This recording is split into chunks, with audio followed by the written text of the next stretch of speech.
ધોરણ 6 સ્વ અધ્યયન પોથી ભાગ 1 તેમાં ગણિત વિષય જોઈએ. પાના નંબર 25 પરનો મહાવરો જોઈએ. પહેલો પ્રશ્ન, એક ફળોની વાડીમાંના છોડની વિગત નીચેના કોષ્ટકમાં આપેલી છે. તેના આધારે લંબાલેખ તૈયાર કરો. એક લંબ આલેખ તૈયાર કરવાનો છે અને આ માહિતી આપણને આપી છે. માહિતીમાં જોઈએ તો ફળના નામ આપેલા છે અને એ ફળની સંખ્યા આપણને આપેલી છે. આલેખ દોરવા પ્રયત્ન કરીએ. હું જે આલેખ દોરું છું તે સ્કેચ પેનની મદદથી દોરું છું. તમારે પેન્સિલથી વ્યવસ્થિત દોરવાના છે. સ્કેચ પેન એટલે વાપરું છું કે આ આલેખમાં પેન્સિલ તમને સ્પષ્ટ દેખાશે નહીં.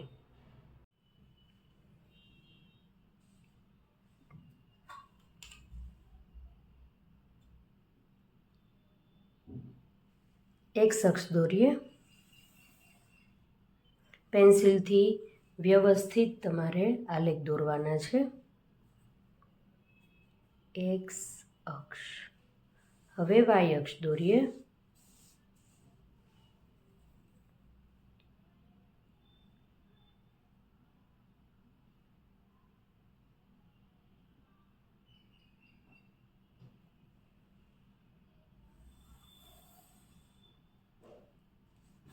વાય અક્ષ છે. બંને રેખા જ્યાં ભેગી થાય ત્યાં શૂન્ય લખવાનું.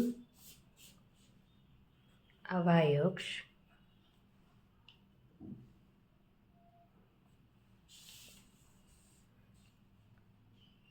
હવે જે ફળના છોડના નામ આપ્યા છે તેને આપણે એક્સ અક્ષ ઉપર લખીએ. એક ખાનું છોડી દેવાનું છે. પછી લખીએ લીંબુ. ફરીથી એક ખાનું છોડી દઈએ. પછી લખીએ ચીકુ. એક ખાનું છોડીને જામફળ. પછી પાછું એક ખાનું છોડીને આમળા. એક ખાનું છોડીને દાડમ. આવી રીતે એક એક ખાના છોડીને આપણે દરેક ફળના છોડના નામ લખવાના છે.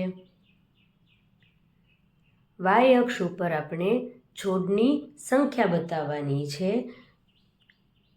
એક ખાનું એટલે એક છોડ. પછી 2, 3, 4, 5, 6, 7, 8, 9, 10, 11, 12, 13, 14, 15, 16, 17, 18 આવી રીતે લખવાનું છે. આલેખમાં પ્રમાણ માપ કેવી રીતે લખાય તે જોઈએ. આને એક એકમ કહેવાય. 1 સેન્ટીમીટર જેટલું માપ છે ત્યાં આપણે એક સંખ્યા લખી છે. આ સંખ્યા શેની છે? છોડની સંખ્યા.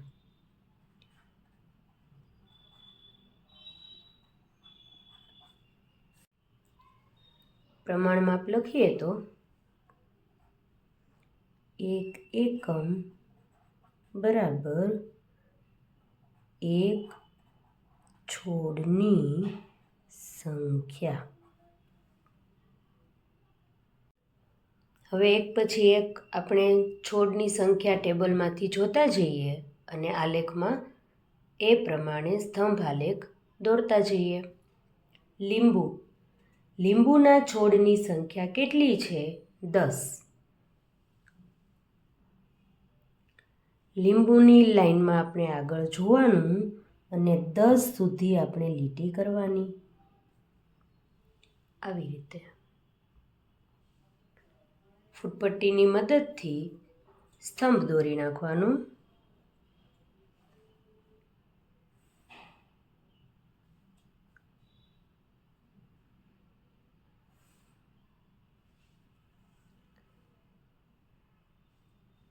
પછી છે ચીકુ. ચીકુના છોડ કેટલા છે? 15.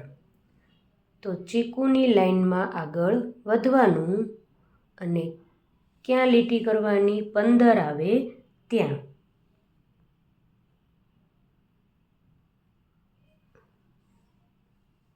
ફૂટપટ્ટીથી જોડી દઈએ તો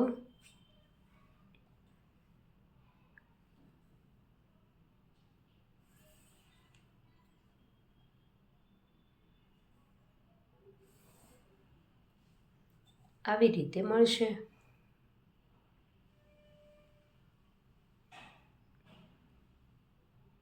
હવે છે જામફળ. જામફળના છોડ કેટલા છે? 12.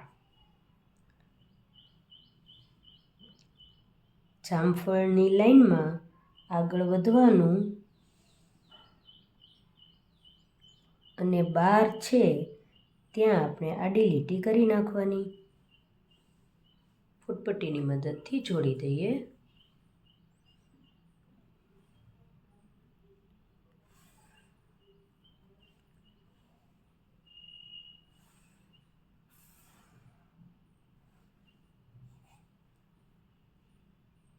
આવી રીતે મળશે. પછી છે આમળા. આમળાના છોડ કેટલા છે? 14.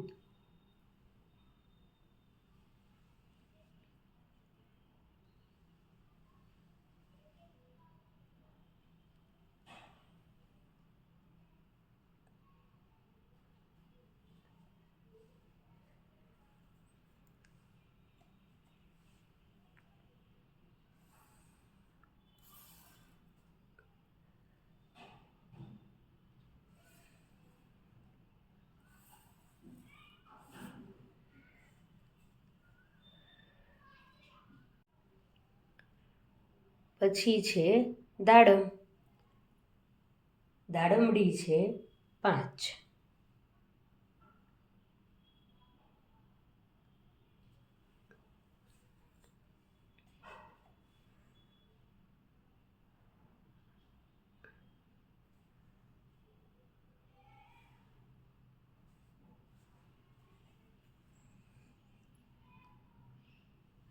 આવી રીતે સ્તંભ આલેખ મળશે.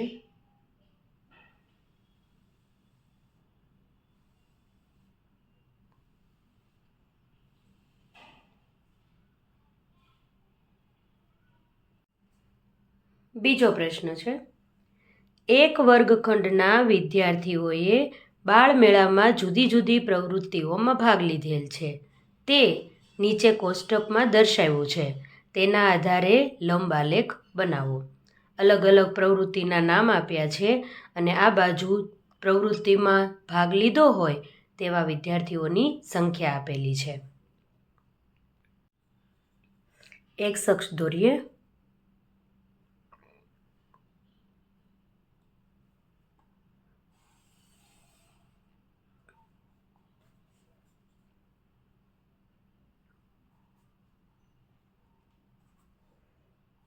આ છે એક્સ અક્ષ. હવે વાય અક્ષ દોરીએ.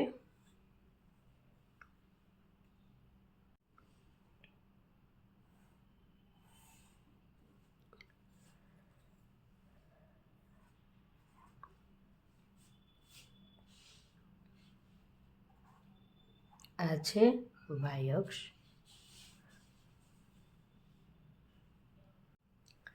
પ્રવૃત્તિના નામ આપણે એક્સ અક્ષ ઉપર લઈએ અને વિદ્યાર્થીઓની સંખ્યા આપણે વાય અક્ષ ઉપર લઈએ. માટીકામ,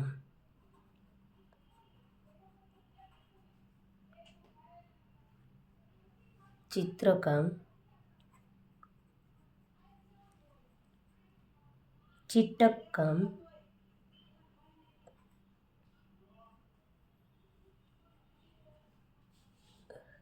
રંગપૂર્ણી, વેસ્ટમાંથી બેસ્ટ.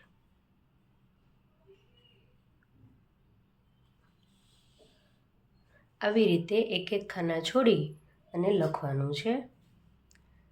વાય અક્ષ પર આપણે 1 સેન્ટીમીટર બરાબર એક વિદ્યાર્થી લઈએ છીએ. 1, 2, 3, 4, 5, 6, 7, 8, 9, 10.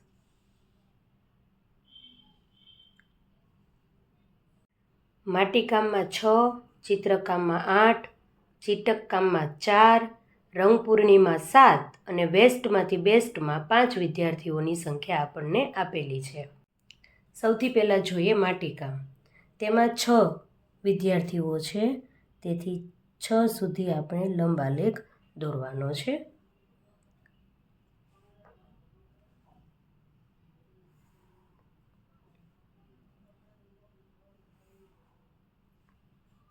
આવી રીતે. ચિત્રકામમાં 8, ચિત્રકામમાં આપણે 8 સુધીનો લંબાલેખ દોરવાનો છે.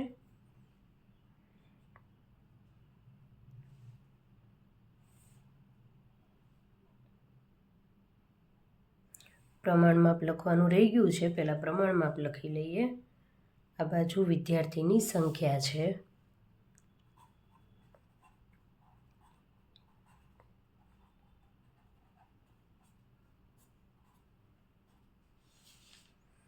પ્રમાણમાપ લખીએ.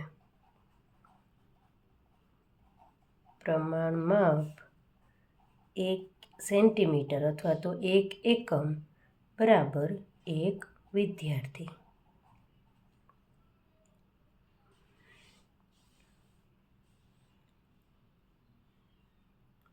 હવે ચીટકકામ. ચીટકકામમાં 4 વિદ્યાર્થીઓ છે.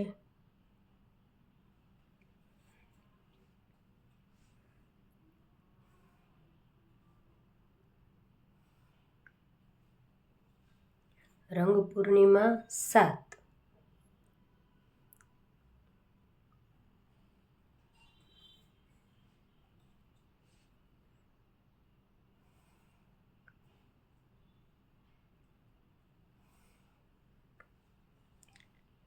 વેસ્ટમાંથી બેસ્ટ એમાં 5.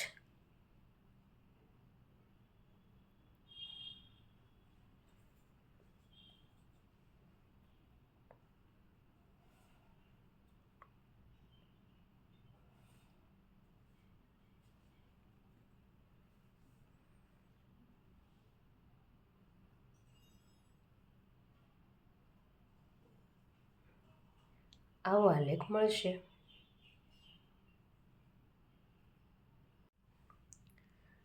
પ્રશ્ન 3. આપેલ કોષ્ટકમાં તમારા શિક્ષકોની યાદી બનાવો. અહીં શિક્ષકોના નામ લખવાના છે. તેમની ઉંમર દર્શાવીને તે માહિતીના આધારે લંબાલેખ બનાવો. દરેક શિક્ષકની ઉંમર પૂરા વર્ષમાં લખવાની અને પછી લંબાલેખ તૈયાર કરવાનો છે.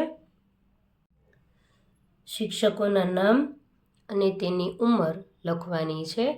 આશરે ઉંમર લખું છું, બાકી તો આપણને ખબર ના હોય.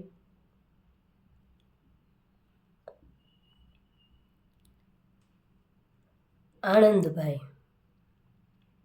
38 વર્ષ. મહેશભાઈ 45 વર્ષ. ધનજીભાઈ 54 વર્ષ. સોનલબેન 40 વર્ષ. તૃપ્તિબેન 38 વર્ષ. રેશમાબેન 43 વર્ષ. કૈલાસબેન 58 વર્ષ. હવે આ જે આપણે ટેબલ તૈયાર કર્યું છે તેના આધારે લંબાલેખ તૈયાર કરીએ.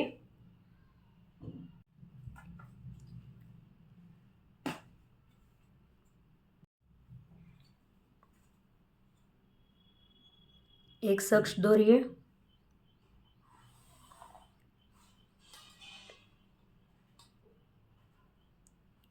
એક્સ અક્ષ. હવે આપણે વાય અક્ષ દોરીએ.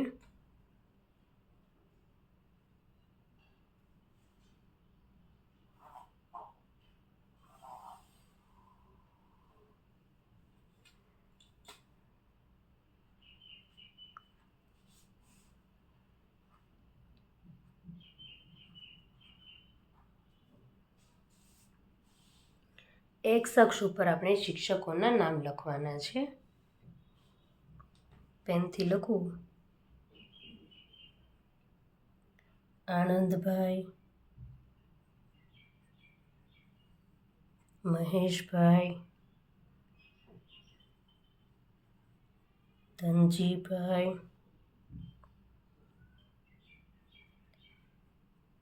સોનલબેન,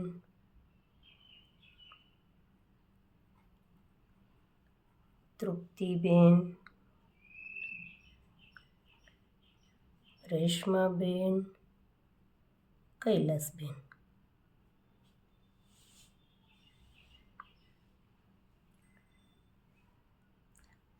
વાય અક્ષ પર ઉંમર લખવાની છે આપણે. 5-5નો ગેપ રાખીએ. સૌ પ્રથમ આપણે પ્રમાણ માપ લખીએ. પ્રમાણ માપ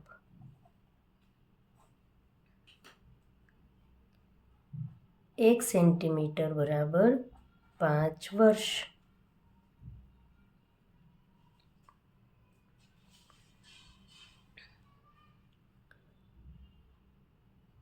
પાંચ, 10, 15, 20, 25, 30, 35, 40, 45, 50, 55, 60. હવે આલેખ તૈયાર કરીએ. આનંદભાઈની ઉંમર કેટલી છે? 38. તો 38 કેવી રીતે લેવા? 35 અને 40ની વચ્ચે ખાના ગણી અને આપણે 38 લેવાના છે.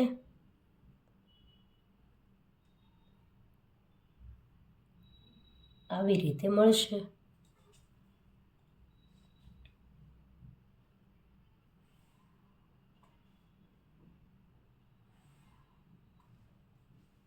હવે મહેશભાઈ. તો મહેશભાઈની ઉંમર કેટલી છે? 45. તો 45 તો આપણને મળી જાય છે.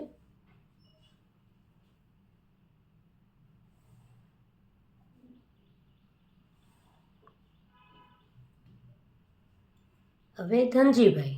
ધનજીભાઈની ઉંમર કેટલી છે? 54 વર્ષ. તો 50ની ઉપર અને 55ની એકદમ નજીક આપણે લીટી દોરવાની. 55 ઉપર નહીં દોરવાની, 55ની નજીક દોરવાની.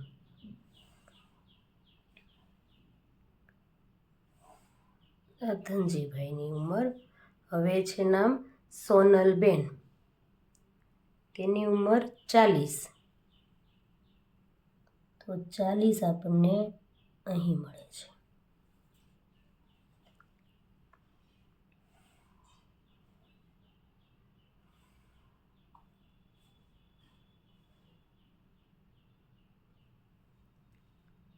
તૃપ્તિબેન 38 વર્ષ. 40ની એકદમ નજીક લેવા પ્રયત્ન કરવાનો.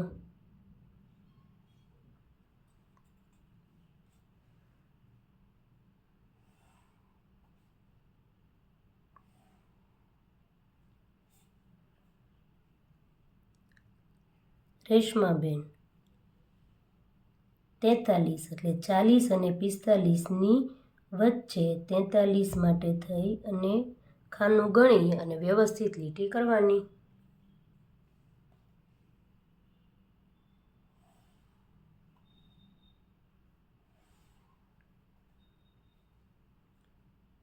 હવે છે કૈલાસબેન. તેની ઉંમર 58 વર્ષ. તો 60માં 55 અને 60ની નજીક આવી રીતે લીટી કરવી પડશે.